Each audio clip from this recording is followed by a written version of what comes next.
Hello, this is a workshop exploring scientific research into altered states of consciousness, including dreams, paradoxical lucidity, near-death experiences, hallucinations, and hypnotic trance. This workshop is sure to bring up lots of questions, and if you're watching the YouTube premiere, it's pre-recorded, and I am actually online now to respond to your questions during and after the talk in the chat. If you want to ask anything about clarification, because I'm going to go fast to fit in everything, just ask, don't be shy. And if you want any further information, again, just ask me. And I'll be really delighted to hear your questions and comments. So ideally, you might need a screen which is a decent size, because I won't generally read out what's written on my slides. Today's event is being recorded, and so you can also watch it again, I think, on the Watch Again section of the York Festival of Ideas website, or on my YouTube channel, which I think there's a link there on the screen. Also, you should be aware that I am going to be talking about some, emotionally powerful subjects without any further trigger warnings. So just to mention that. Okay, so I've been a head of psychology at Bootham School for many years now, and a tutor for the wonderful York ISSP, the Independent State Schools Partnership, delivering enrichment to students all over York since it began in 2006. And that's given me the chance to introduce my subject of psychology to students who might not otherwise have studied it, and quite frankly change their lives, but also to explore fascinating topics that wouldn't usually be on the psychology curriculum. Psychology involves the scientific study of mind and brain, which spans a huge range of topics and approaches. From the point of view of the topic today, psychological methods range from the high-tech neuroscience to the analysis of profound experiences. Some psychologists map changes in brain activity using neuroimaging and the neural correlates of consciousness, for example, comparing brain scans active when you're dreaming or fully awake. Others do content analysis of the first-hand accounts of spiritual experiences. But whether the methods are quantitative or qualitative, they're always systematic. And that is to say, sometimes they deal with precise numerical measurements, and sometimes they deal with collecting personal recollections, which are rich and detailed and meaningful in a different way. Now, today I want to explore the slipperiest of concepts, consciousness. So we're going to need both. So I became increasingly interested in altered states of consciousness due to accounts that students reported when I trained them in self-hypnosis. As part of teaching psychology for the York ISSP, at least once a year, I take a group of teens into a dark room with little tea lights for company, and I play them ethereal music, and I guide them into a light trance. It's dead easy, actually. You just do a breathing technique, breathing relaxation. You count down from 1 to 10, asking you to go deeper and deeper. And I would talk to them through a visual journey with positive suggestions like, you'll feel peaceful and powerful, ready to excel in all you do. And then I'll bring them back to full awareness. And it takes about 20 minutes. And the room would begin pretty much like a good-humoured riot. Just imagine 20 13-year-olds in a sleepover scenario. And to my amazement, within minutes, they would be silent and immersed. In fact, some of them were furious with me for bringing them back from the wonderful place that they were in during trance. Some had vivid waking dreams, and some floated, and some cried afterwards, boys included, and a few snored. And yet the others said that it seemed far away and didn't bother them, and I was amazed. I also found students had a lot of misconceptions about the nature of hypnosis. Some thought, or most thought really, that it was something where the power was in the hands of the hypnotist. And actually that's not the case. Anyone can go into a trance. Hypnosis is actually very similar to meditation, where you go into an altered state of consciousness, ranging from a light trance, like you do when you're watching TV, or deeper. And I explained that these changes are associated with changes in the overall brainwave pattern of your electrical activity in the brain. And it can be measured using EEG brain scans. So here we have a representation of different wavelength bands that can be measured with the EEG, and they've got different names like alpha and beta, and deeper levels of hypnosis and meditation are associated with theta waves, which are also seen in the first 2 stages of sleep. Okay, and the difference is that in hypnosis, you're aware of what's being said and what you're thinking, rather than being unconscious, like you are when you're asleep. Going into an altered state of consciousness during hypnosis may seem rather dramatic, and yet we take it for granted that we have the ability to decide to fall asleep every night when we enter an altered state of consciousness and become unconscious for sleep. Hypnotherapy can be done in light alpha wave relaxation, or in the deeper theta wave hypnotic states. And interestingly, research also shows that the gamma wave activity is increased in hypnosis, which is the most rapidly oscillating brainwave pattern at the top there. That's associated when we're awake with peak experiences of insight and being in flow. For example, gamma activity is associated with what athletes feel when they talk about being in the zone. A peak experience when they're highly focused and they lose sense of their self, fusing with the world, as one athlete put it. Researchers have found some evidence that increased theta wave activity during hypnosis may be linked to the gamma wave activity in a kind of coordinated way, but this needs further research. So breathing techniques alter brainwave activity patterns, which can be deepened by the hypnotherapist. And in this state of consciousness, therapy works better, I think, because it can access emotional, image-based representations of the problem that needs to be solved. And interestingly, the right hemisphere of your brain has a key role in processing metaphor, emotion, and imagery. More on this later. So, we tend to see ourselves like a cake, more than the sum of our parts. It seems that all the constituents, the ingredients that shaped by evolution, have led to complex brains, and out of the complexity has come the emergent property we call consciousness. But is this all from brain matter? Descartes, famous for his phrase, "I think, therefore I am," favoured mind and matter as separate, dualism. The idea that separate from brain matter there is mind. It might be a spirit, famously the phrase, the ghost in the machine. Now, the physicalist viewpoint, favoured by modern science, says the mind is part of matter. It comes out of matter and there's no magic ingredient. Although this is a philosophical question that can't be tested by science, there are lots of fascinating lines of research which are chipping away at answers to questions about consciousness. And to me, the exploration of the meaning of life is the very meaning of life. So here we go. Thinking about our own thinking is fascinating, and some new theories of consciousness think the brain's activity to model its own mental states and those of others is where our consciousness came from in the first place. Some think consciousness is an accidental byproduct of language. Some think that consciousness is a kind of illusion generated by metacognition itself. Some think that consciousness is a substance that is part of all matter.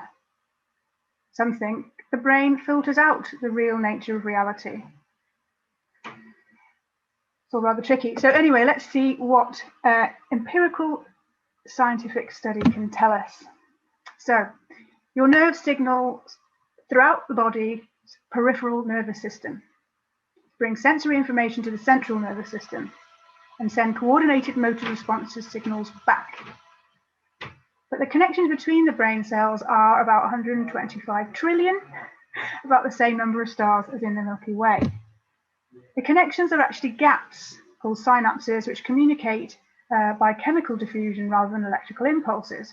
And in this case, the chemical labeled as serotonin, a neurotransmitter that regulates your mood, sleep, eating, digestion.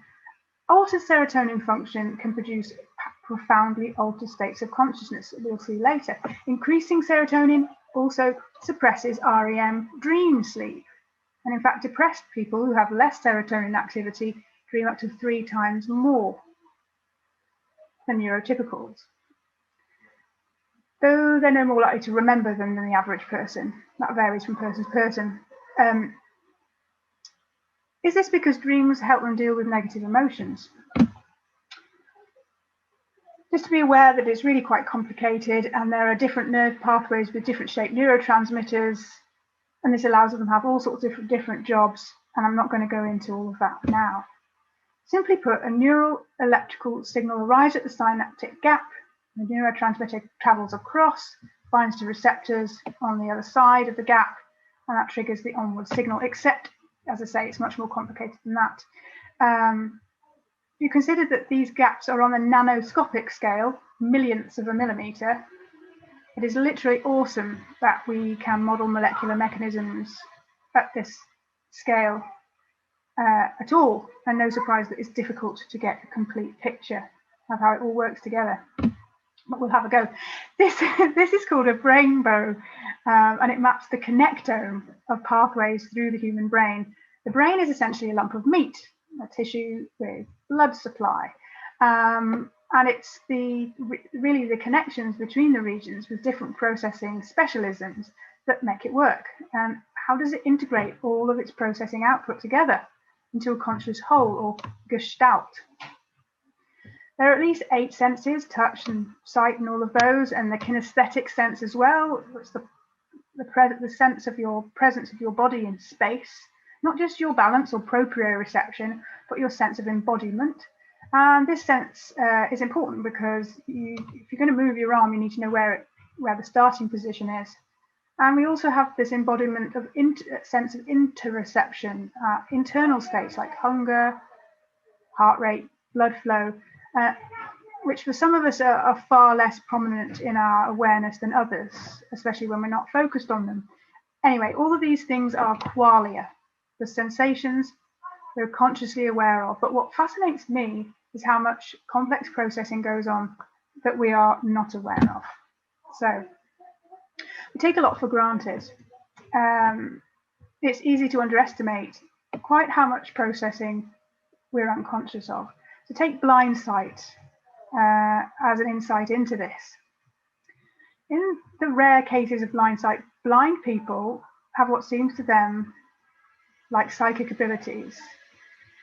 You ask them to point to a shape on the screen, and after reminding you that they are blind, and you asking them to try anyway, they point straight to the shape, despite seeing no screen, let alone a shape on it. They even have some ability to identify an emotion on a face. You see, their eyes work, but the connections from their visual processing areas to conscious perception have been severed. And this patient, TN here, can navigate a set of obstacles despite total blindness as far as his conscious awareness is concerned. Blind sight challenges the common belief that perceptions must enter consciousness to affect our behavior, demonstrating that our behavior can be guided by sensory information of which we have no conscious awareness. So, language processing also has many unconscious elements. For example, when we speak, a stream of sound comes out. Yet we hear it as if it has separate, discrete words with no gaps between them. I did leave a gap there, but yeah, it seems like there are gaps when we hear what's being said, like when you write it down in the written form, but actually the gaps are simply not there. You hear the true absence of gaps when you hear an unknown foreign language. It just sounds like the babbling stream of noise that it really is. So I'll demonstrate. If you listen to this sentence, the knight waved to the queen from the ramparts. You quickly recognize that it is a K night, knight, not the night of night and day, because of the context, and that's fairly straightforward, but you might not realize that you actually process every possible sound in the sentence for meaning and rule out many possible meanings without ever consciously considering them. Take the last word, rampart. You actually process all the sounds separately. Ram, amp, par, part, all of those. But you hear ramparts. You might not recognize the word rampart even as a word that you know. But if so, you probably got the impression that there was something to do with a castle or something, again by context. And you probably didn't consider that he was waving, from the parts of a ram. And you probably assumed that the knight was male as well. In fact, we process so quickly that in conversation we're ready with a response before the end of the previous speaker's sentence. We know this because the average gap between utterances is shorter than the human reaction time. This tells us that you have predicted the meaning of what is going to be said, decided on a response before the previous person's sentence ends. What vast processing power, and so much unconscious processing to be mind-blowing. We do so much on autopilot and so much that involves making shortcuts. So there you are, there's some ramparts. So how do we know that we're processing all these little pieces of visual and auditory information before deciding on the whole or gestalt? Well, priming experiments. Following sentence A, reaction times to identify a picture of a dog as an animal, if it's flashed up on the screen, say afterwards, are slower if we hear A than B. Can you work out why? But they're unchanged if the next image is a cup or something. There's no difference in how quickly we can react. What would C do? Well, if you work out what's going on, what's happening here is that bone in trombone, even though you're not aware that you've processed that idea, has been accessed as a possible meaning, and the meanings that are associated with it, including dogs, have been activated as well, and therefore you've got a lower threshold for activation when you're then asked a question about a dog. You're kind of primed and prepared. And this happens too also, unfortunately, for images of dark-skinned versus light-skinned people, and then being asked about crime or non-crime objects. For people who don't consider themselves to have a racist bone in their body, there's a whole load of interesting priming and implicit bias research, and it's quite controversial, but if you want to take some bias tests to see how strong your unconscious biases are, there's a link there to that bit of Harvard research. Okay, so Brain scans such as the fMRI here can give us a highly detailed picture map of brain structures in slices and the areas of peak activity about 2 seconds ago, overlaid on top of the structure. In this experiment, you can see a male volunteer while he experiences the pain of a saltwater injection into his jaw muscle, and he's rating his pain on a scale moment to moment. And researchers can actually see pain areas active in tandem with the changing pain perception experienced. You can see, for example, the amygdala there highlighted in the midbrain, Amy, it says. And it's all very exciting in terms of understanding and discovering the neural basis for certain experiences. And so it can be criticized as a mapping exercise, which is descriptive rather than explanatory of the brain. It's pretty amazing, but actually that's really not the amazing part. If you look at the participant from the other group, the placebo effect group there on the lower scans, the man there has been given the same harmless but painful saltwater injection in the jaw, but they've also been given a placebo pain-killing injection. Placebo means a fake, with no active ingredients, but that the person believes is real. And in this case, the person's perceived pain ratings drop, maybe as you'd expect. And so does the coincident activity in the so-called pain centers of the brain, the amygdala there.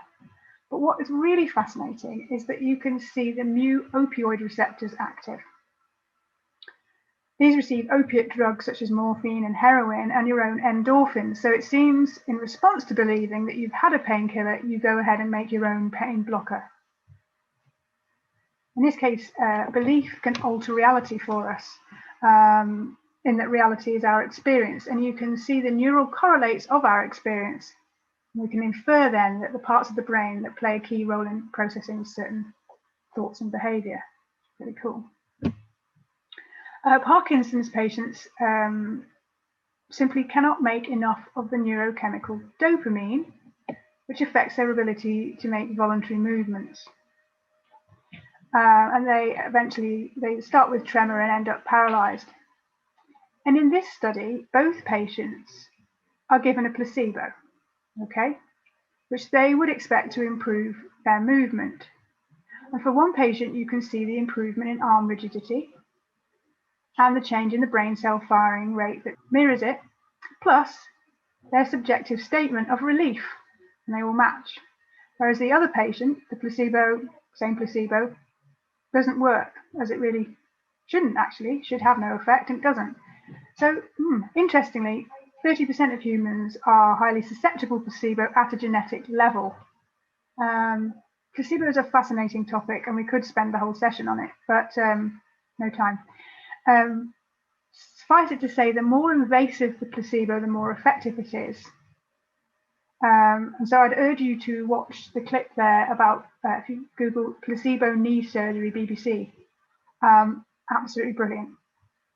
You must do that as homework afterwards, you'll be blown away. Anyway, it'd be useful, wouldn't it, to know whether you are genetically somebody with the placebo markers of susceptibility in your own genetic code or genome.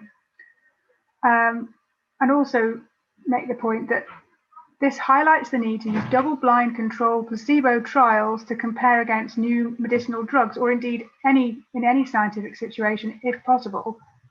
It's the gold standard of science, of treatment testing. And actually, we should screen out people highly susceptible to placebo as well, perhaps to tighten up the methods even further. But yeah. Okay, so in some brain scans, we see areas active during profoundly altered states of consciousness of various kinds. It could be an experience that some epileptic patients have called an aura, that warn them of the impending seizure. And this could be just a funny feeling like deja vu, or a full-blown visual hallucination, like being in a garden with all the details of sights and sounds and smells. There are various types of epilepsy, but generally speaking, they're caused by a storm of abnormal electrical activity in the brain that activates the muscles or sometimes other systems. Okay. Some epilepsy can cause numinous experiences, sort of spiritual experience, a sense of awe, perhaps a sense of presence in the room that they know that there's nobody actually there. Mystical experience, not necessarily feeling the presence of God, but feeling in touch with something outside of your individual self, perhaps a sense of a higher power or interconnectedness. And these can sometimes have lasting effects even after the seizure themselves. Okay. Gershwin syndrome was fascinating me. It's associated with temporal lobe epilepsy.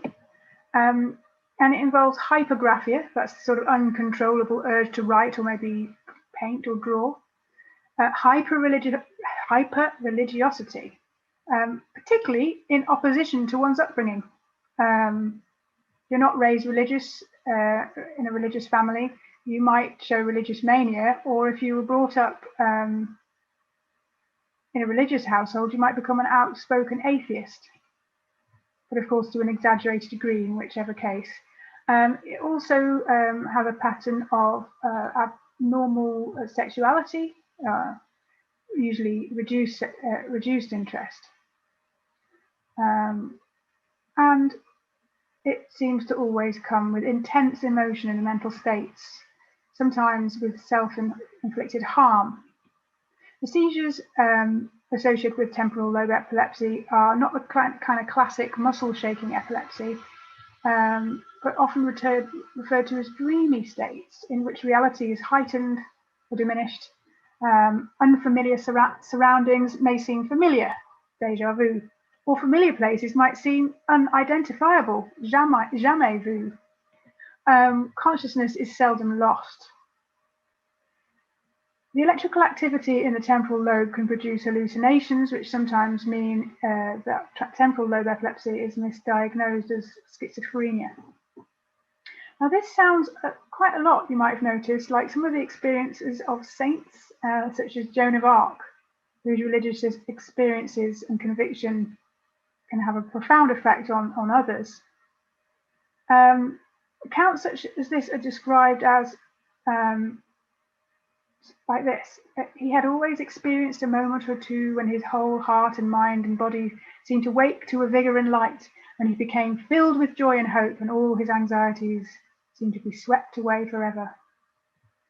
One man actually saw God and abruptly yelled, "You are Adonai," the name of the Hebrew god, the Lord. We know he had abnormal gamma wave activity in his frontal lobe during his, on the opposite side to his seizure site, because he was wearing an EEG brain scan cap at the time, which was pretty amazing luck.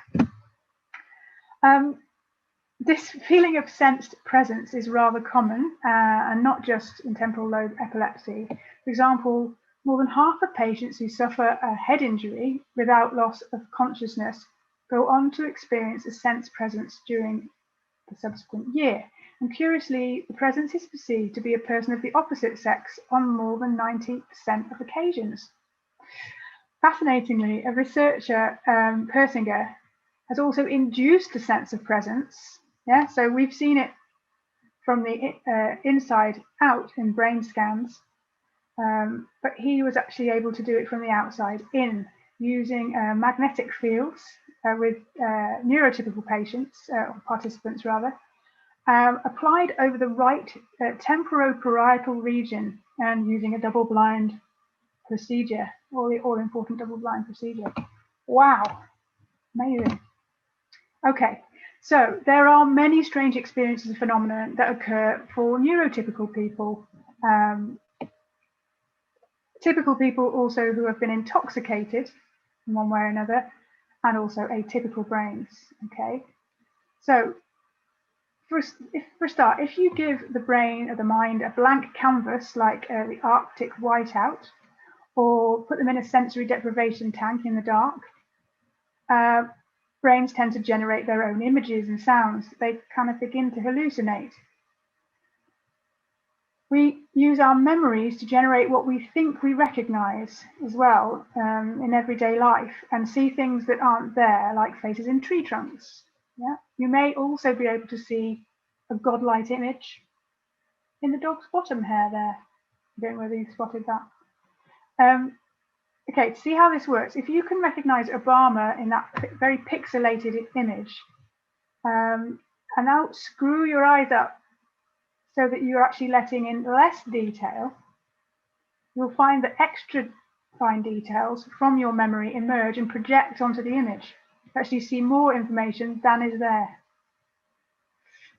So that sort of tells you how the mind projects reality outwards based on memories and expectations.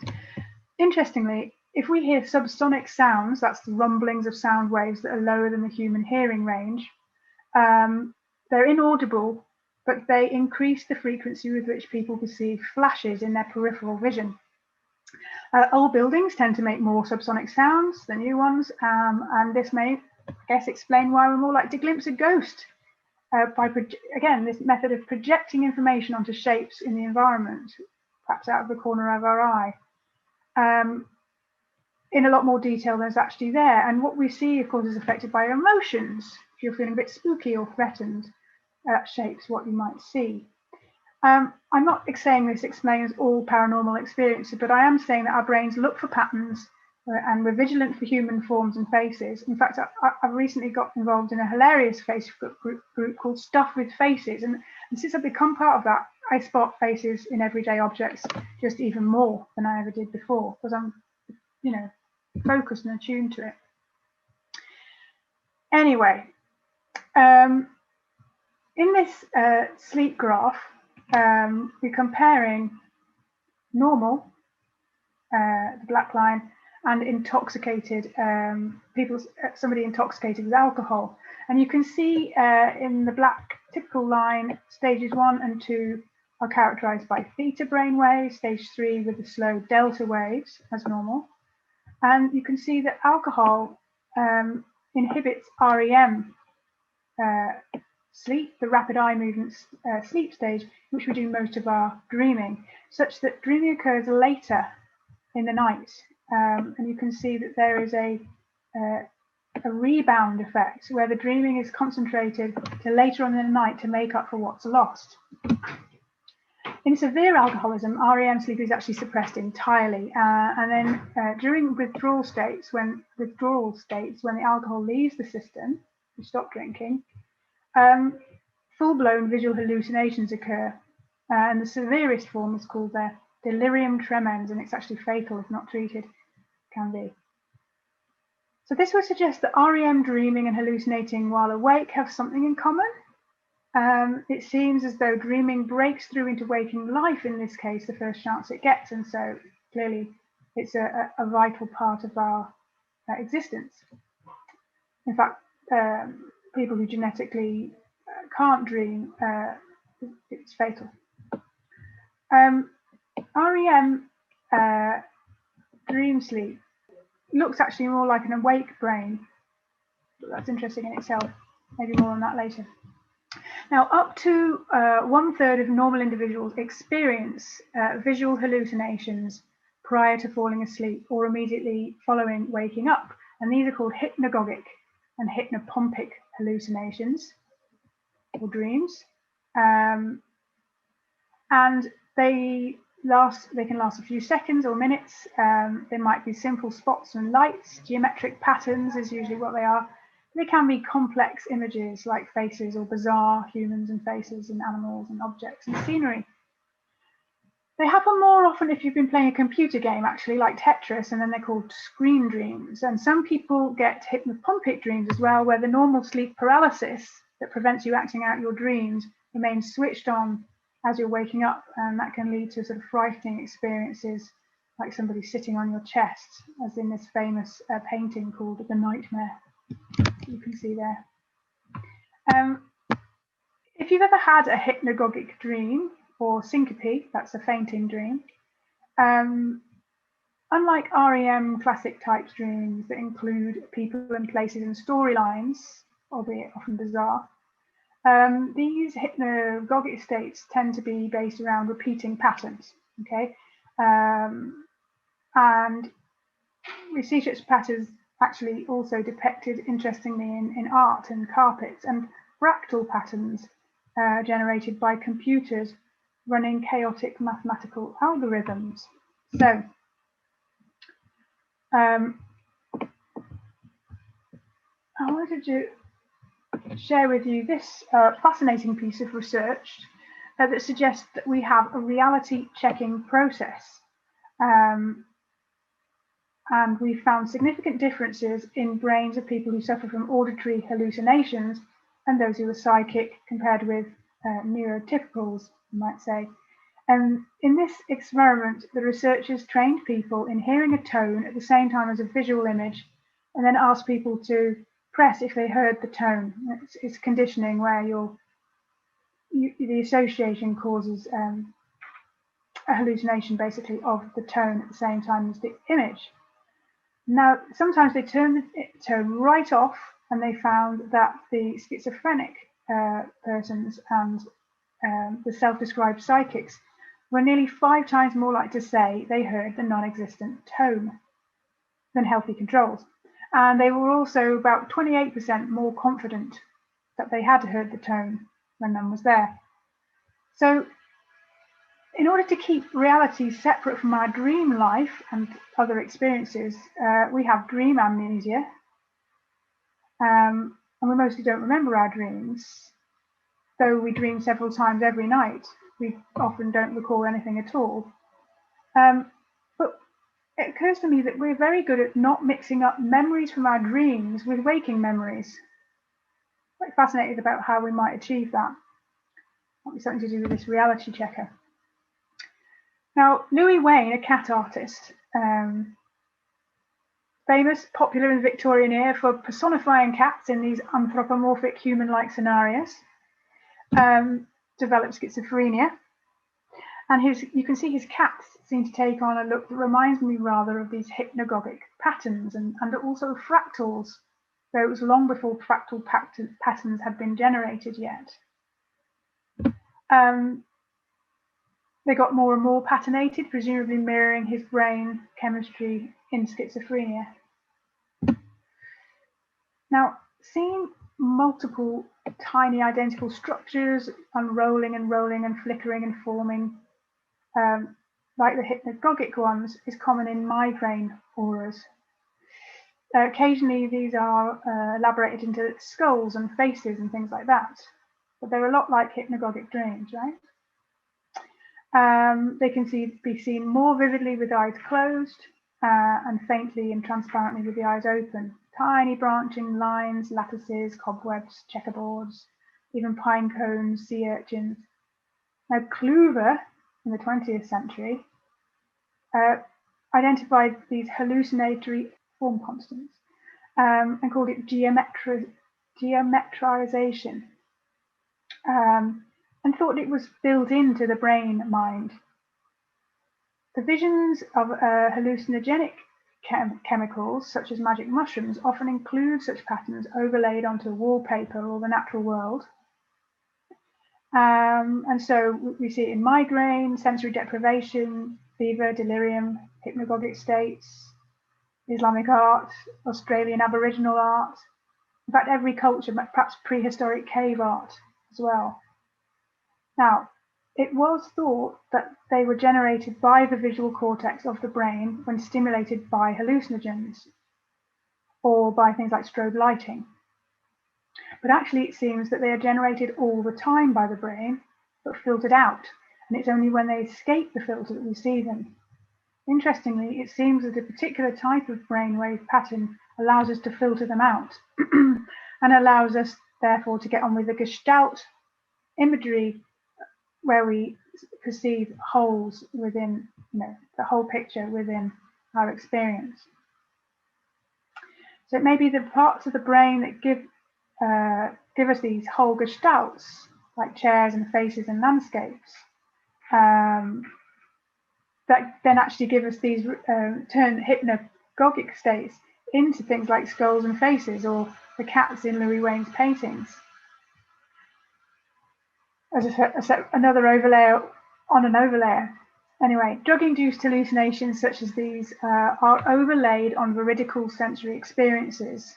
A tree may go all fractal-like in the wind, or faces of owls appear on the town clock during a drug hallucination.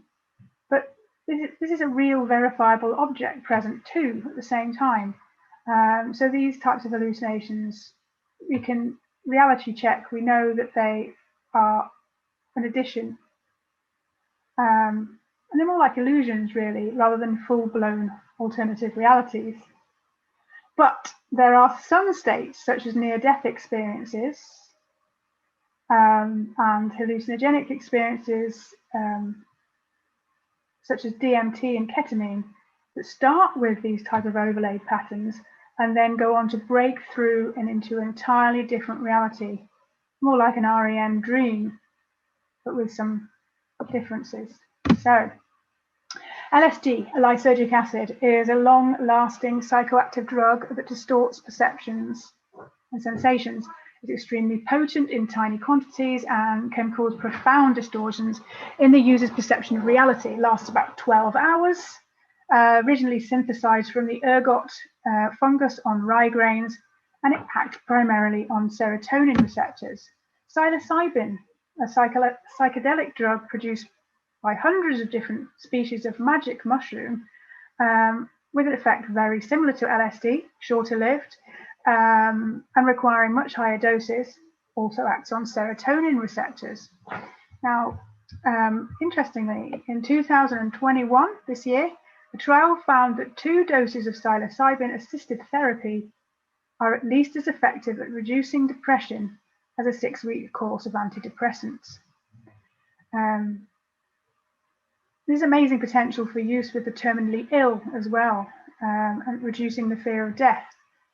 And some promising work on treating alcoholism and addiction as well. Now, clearly, such potent drugs are also potentially very dangerous. Mushrooms themselves contain other poisonous compounds, and they raise the risk of psychotic disorders such as schizophrenia.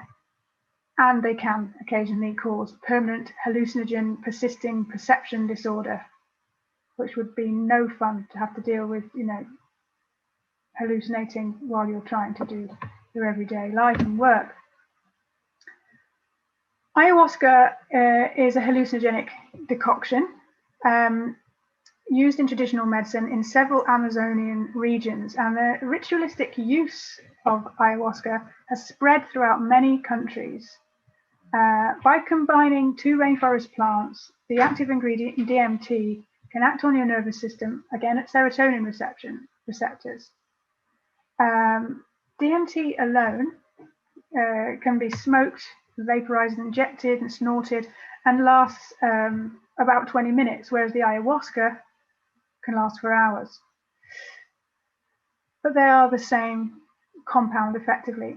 Now, whether you meet gods such as the World Crusher, who is holding planets and crushes them into dust, or houses unbuilding themselves, the things people experience after consuming the drug seem to be very vivid and like a breakthrough, as I say, to another dimension. They might begin with seeing the patterns that we talked about, and then go through into a full-blown dream-like hallucination. Now, interestingly, the stories that users of DMT mention seem to span over hours and even days, when the drug only lasts for 20 minutes, which is odd. Commonly described features of DMT experience include transcending one's body and entering into an alternative realm, perceiving and communicating with presences or entities, and also reflections on death and the afterlife.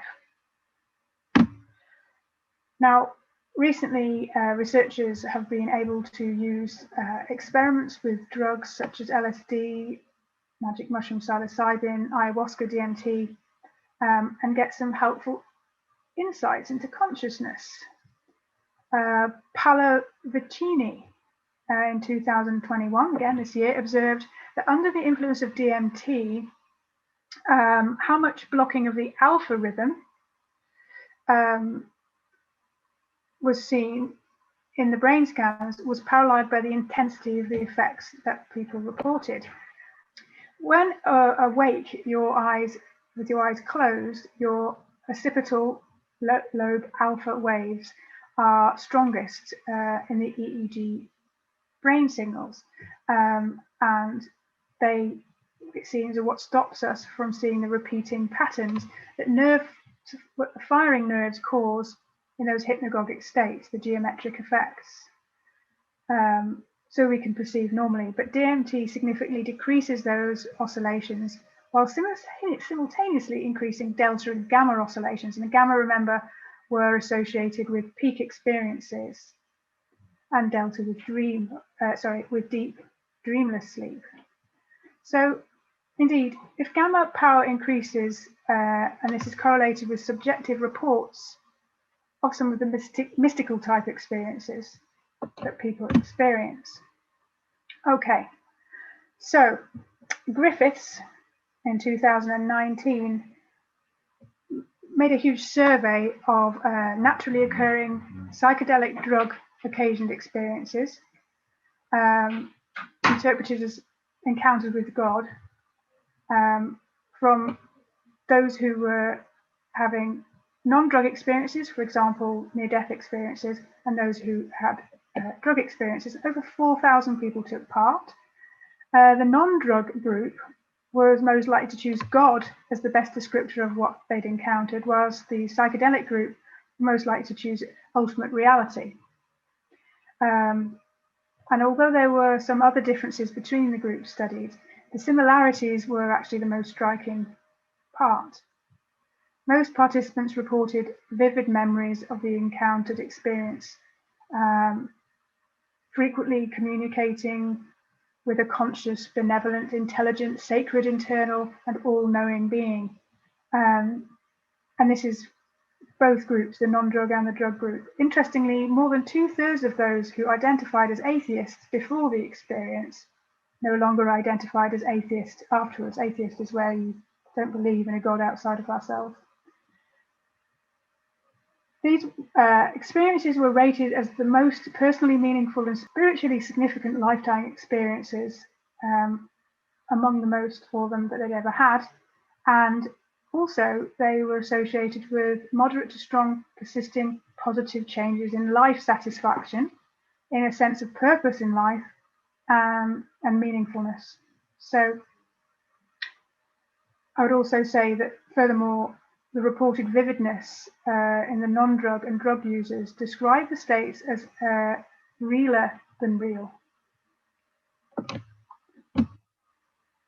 Okay, many of the non-drug participants were those who'd had near-death experiences, or NDEs, with improving resuscitation due to improving medical care. The reports of these have increased. Near-death experiences occur in association very often with cardiac arrest. Prior studies have found that 10 to 20 seconds after cardiac arrest, electroencephalogram EEG measurements generally find no significant brain cortical activity at all. And yet we're getting prolonged, detailed, lucid experiences following cardiac arrest. This shouldn't be possible. This is especially notable given the prolonged period of amnesia that typically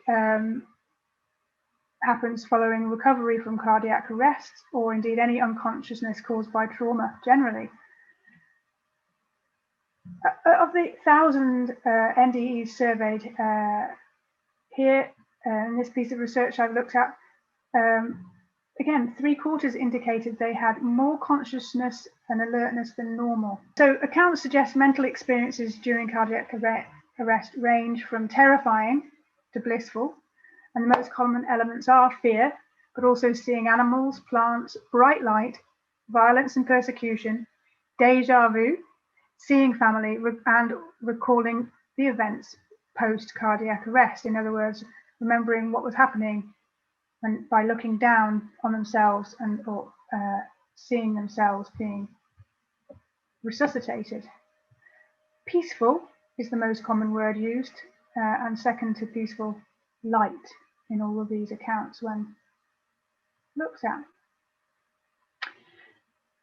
As a teenager, a teaching matron at my school told me of a near-death experience of her own, and an out-of-body experience that she said she'd had when she died on the operating theatre table and had risen up out of her body. She said she felt calm and blissful. She said she could see herself below and hear the conversation of the team working to resuscitate her. A nurse crashed into a tray of bottles in the panic to save her life. Bottles of clear liquid, and they smashed on the floor. She said the only unpleasant feeling was the pain and cold of being pulled back into her body. And she said she had related the experience to the medical team, and they were very surprised because they said what she'd talked about actually did happen. And the feeling of cold, they said, was probably the cold serum going in through the cannula line into her vein, which helped resuscitate her. And at the time, I remember discussing that maybe seeing visions when close to death can be explained due to our amazing imagination and the extreme neurochemistry of the dying brain. And that perhaps the hallucinations, have commonalities because of accounts we've heard of heaven, like, Hieronymus Bosch there, it's part of our consciousness to have these expectations. We know that the brain is able to mentally rotate and see the world from another angle with our mind's eye. But this story is quite difficult to explain because of events she recalled during the time when she was actually in cardiac arrest. This story was intriguing. Nevertheless, I was aware that it's not scientific evidence, and perhaps as she was returning to consciousness, she pieced together a likely scenario based on the soundscape she heard. Perhaps there was still oxygenation in her brain sufficient for auditory processing, and she was able to piece it together into a coherent, dream-like narrative on waking. Perhaps her mind left her body and she could perceive itself, or perhaps the brain can generate an amazingly plausible storyline with minimal sensory input. Personally, I've seen a bright light myself when inhaling nitrous oxide during blood loss after giving birth, and I did wonder at that point whether I was dying, but actually my experience ended there. So, how do we know that the bizarre elements of near-death experiences are not just artifacts of altered dreamlike states likely to occur in a brain disordered by chemical imbalances? The brain can generate complex dream imagery, including flying dreams, and again, cultural elements based on what we'd expect may account for the similarities in the accounts. Hearing operating theatre noises just before losing consciousness. Some accounts are far more convincing than others. The sheer number of accounts itself is convincing. But again, as a scientist, I'm aware that the plural of anecdote is still not evidence. Parnier reviewed all of the literature on NDEs, post-cardiac arrests, and concluded that not all phenomena can be explained using the current scientific paradigm. They looked into lack of oxygen, overload of carbon dioxide, endorphins, electrical and chemical processes, dopamine receptor activation, psychoactive drugs, and none were an adequate explanation as far as they could see across cases. Now, Sartori agrees, having looked into all the possible explanations as well and mapped them against the cases, but asks, could a combination of explanations explain them? Anyway, for such an extraordinary phenomenon, we do need extraordinary evidence. And again, the gold standard of scientific evidence, the double-blind controlled trial, would seem to be necessary. So I was excited when I heard of a prospective study where messages were hidden in operating theatres where only people with out-of-body experiences floating above themselves would be able to see them. There's these strategically placed markers around the acute resuscitation units have failed to be noticed. And as far as I can find, the matter's now gone silent. So this seemed like a verifiable evidence of OBE, but nothing has come of it. However, there is one interesting EEG study by Palmieri in 2014 concluded that NDE memories can't be considered equivalent to imagined memories when you look at the brainwave patterns during their recall. They are distinctly different. NDE memories are stored as episodic memories, meaning autobiographical memories, but they are stored as these type of memories in a peculiar state of consciousness. Theta and delta waves are unusually high, which you may recall from earlier are associated with deep trance or sleep. Another study compared those who reported OBEs with a control group of patients who also had cardiac crises but didn't have NDEs. Both groups of patients were asked to describe their resuscitation as best they could, and they found that the NDE patients were much more accurate than the control group at describing their own resuscitations.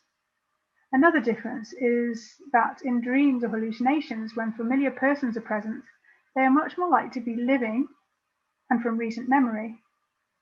Sharp contrast that the near-death experiences where they see familiar persons, they are almost always deceased, and in cases have been reported where a person they thought was living was actually recently died. Interesting.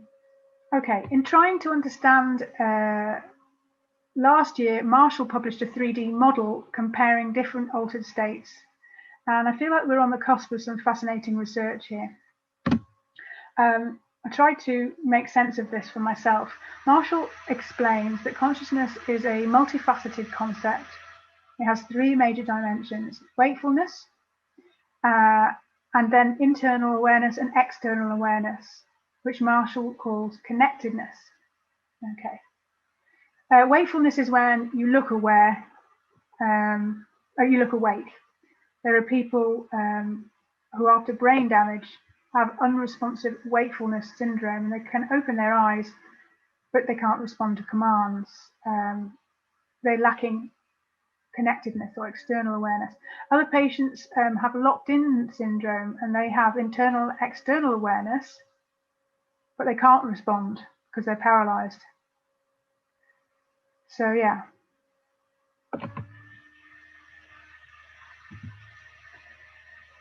In operations, anesthetics, thankfully, mean that we have all three blocked: wakefulness, awareness, and connectedness.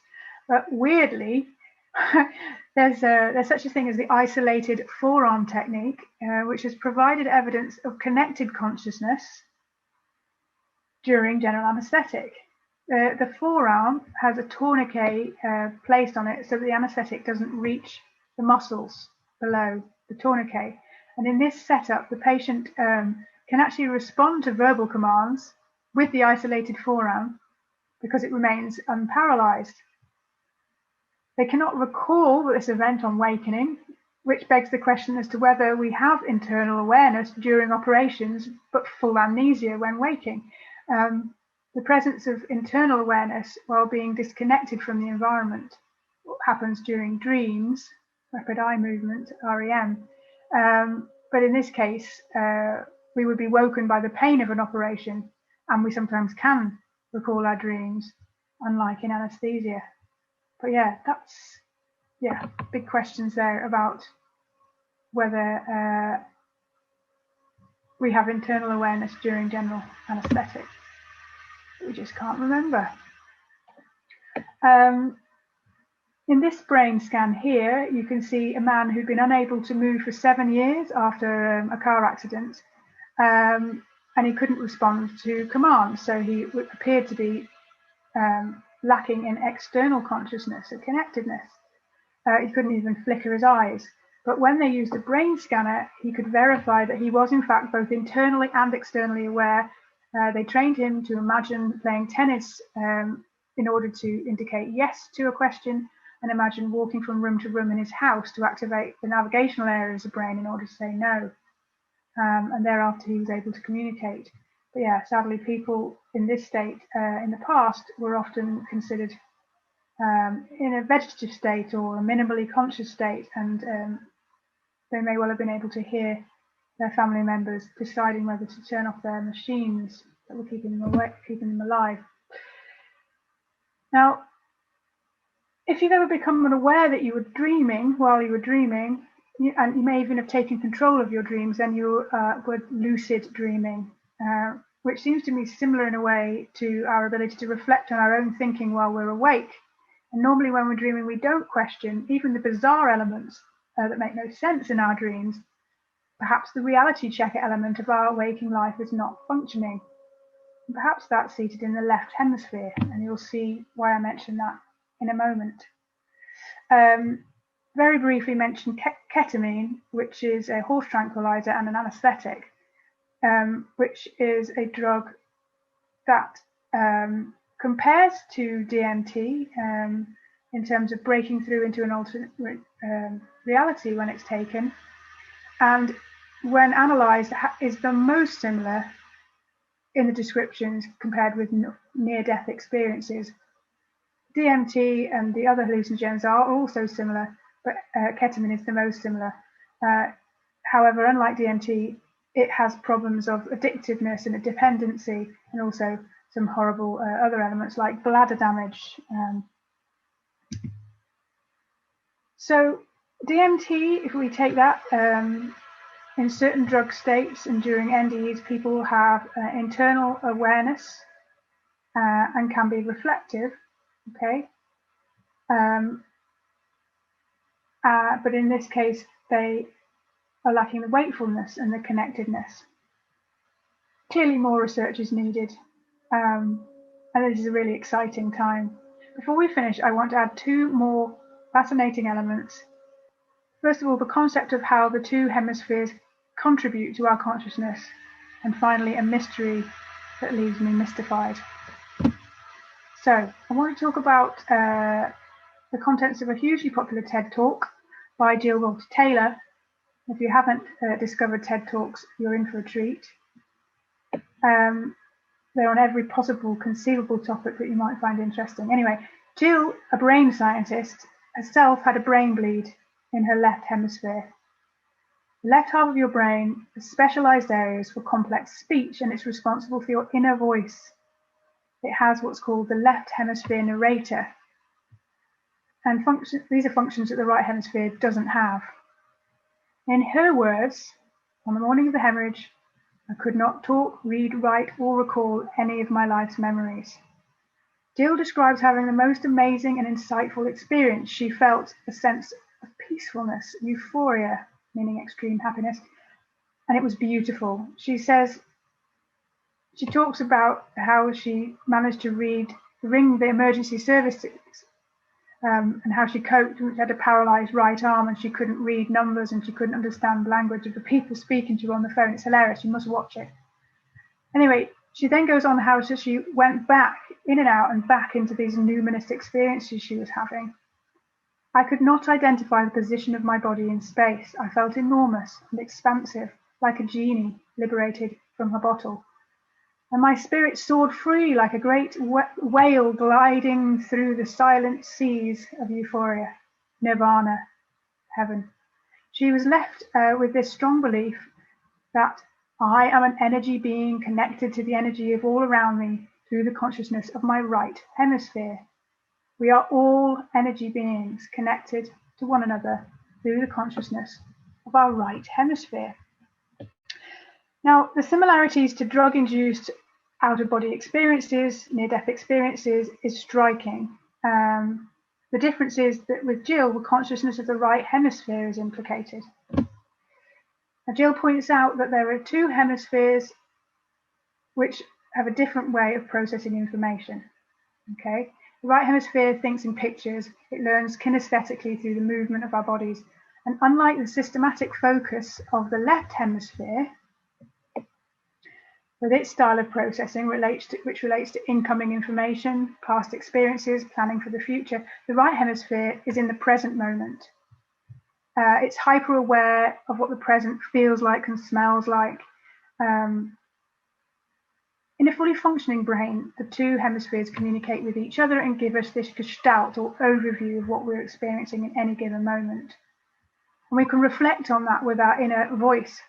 I'm listening to a Festival of Ideas talk. Perhaps in dreaming and the other altered states, the right hemisphere dominates, and the left hemisphere that usually dominates, using its ability to reflect and do reality checks, is offline, so to speak. A fascinating piece of research comes from split brain patients who have had their key hemispheric connections severed in order to reduce their epileptic seizure. Now, they end up with two hemispheres that can have different opinions about what to wear, etc. And the split brain person is only consciously aware what their left hemisphere thinks, as the left hemisphere is the only one with complex language and has an inner voice. And in fact, the left hand of such people will often throw a newspaper away on the floor unless the person sits on their hand, because of course the right hemisphere controls the left hand and it can't read. It's bored, I guess. Anyway, the right hemisphere can answer questions by pointing to yes, no, and maybe. Okay, it can answer simple questions, but it can't speak. So if you're asked, it can't speak and it can't give you the internal voice. So they asked, do you believe in God? Okay, asking just one hemisphere at a time, giving that hemisphere the chance to talk. Okay, and they gave opposite answers. Now imagine the right hemisphere would have a lot more to say actually than just yes to this, but given just those options, yes, no, maybe, this is what we get. And the left hemisphere says no, though again, I'm sure that person could explain in detail about their atheism given the chance. But yeah, totally different opinions. I think it helps to see the difference between the two hemispheres functioning. Without full functioning of the right hemisphere, you see here, this is what they've tried to draw, copying the stimulus. Without full functioning of the right hemisphere, the patient's interpretation of the stimuli on the left is detailed, but without the organized whole or gestalt, whereas without the left hemisphere functioning, the detail is lost and you just get the overall picture. Try this task. Which man is happiest? A or B? If you look quickly at the center of the face in A and then in B, or all the other way around, and then just choose, make a snap decision. Now most people choose B. Not that you're weird if you didn't. Personally, I get the impression that A is a bit sneery or disingenuous in some way, even though I know they are identical mirror images, the same picture. Now, this works because information from your left visual field goes to your right hemisphere first, before integration into the whole gestalt interpretation, and because the brain is cross-lateralized for perception and motor control and all of that. And the emotional areas are lateralized too, with the left hemisphere processing emotions consciously and the right hemisphere showing the ability to do it unconsciously when face expressions are flashed up too briefly for conscious awareness. So again, an interesting difference. In these stimuli from the original research, these chimeric faces look monstrous to me with the smile on the right, relatively friendly with it on the left.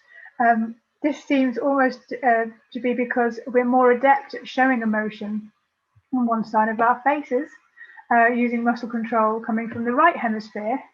Try it. I can do an Elvis with my lip on the left, and I can raise my left eyebrow, but much more skillfully, I just can't do it very well on the other side. And I think micro expressions from the right hemisphere come through much more readily. They're picked up by and receive feedback from others, that they've been understood, and perhaps therefore we don't practice the other side because we don't need to. I was intrigued to find this evidence of the right hemisphere specialism in emotional interpretation, so evident on the outside. Okay, so I'll leave you to think about the right hemisphere, left hemisphere element, and how that relates to all of these topics we've been talking about. And finally, talk to you about terminal lucidity. People who have these experiences have an unshakable belief that what you tell them about the afterlife and alternative realities is true, no matter what scientific evidence that's lacking. They feel the sense of awe and wonder, and it's unshakable.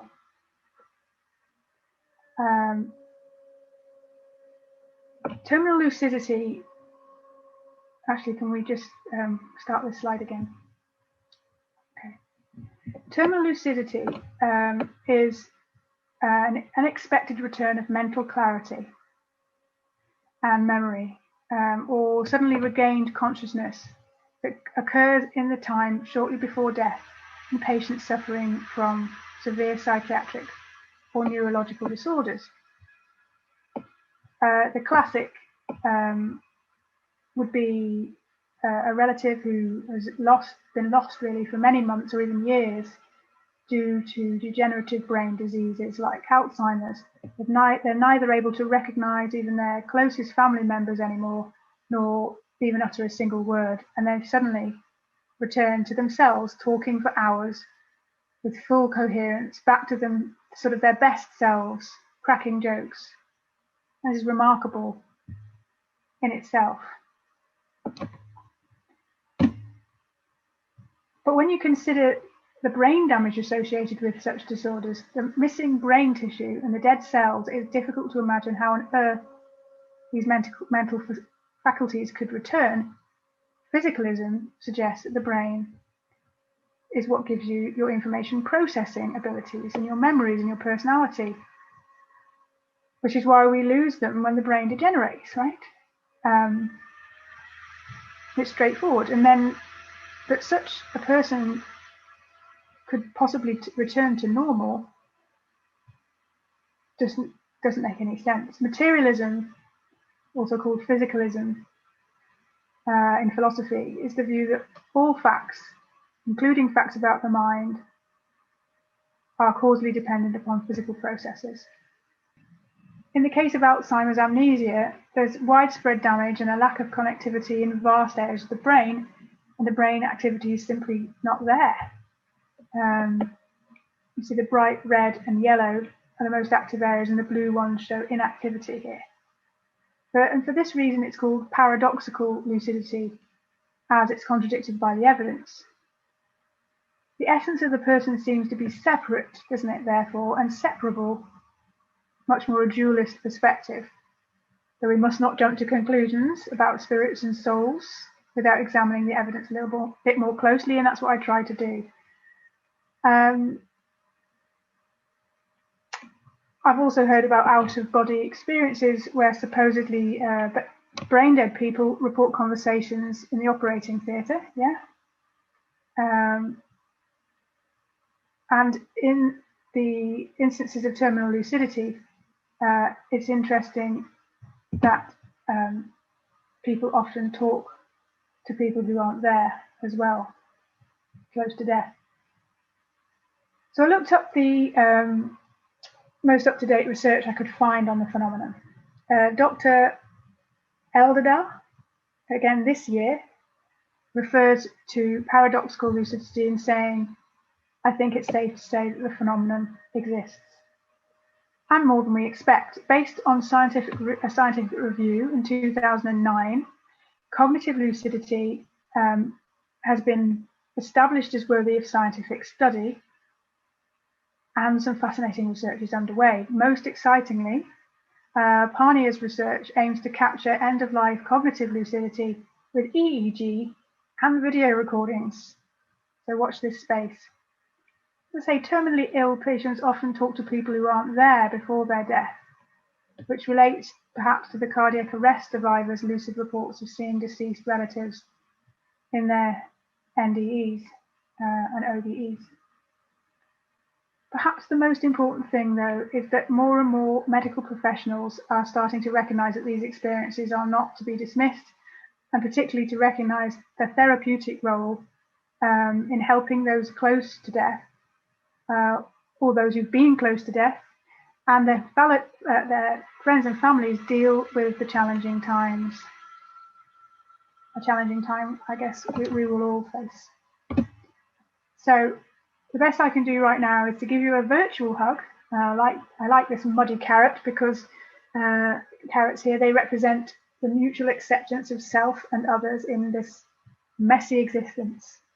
And having done all this research for the talk, I'm more than ever convinced that my conscious existence as an individual is a gift, and that we're all interconnected far more than we're generally aware of moment to moment. And I will leave you with the simple reminder that simply by slowing your breathing or going for a walk, you can alter your state of consciousness, usually for the better. So thank you very much and enjoy.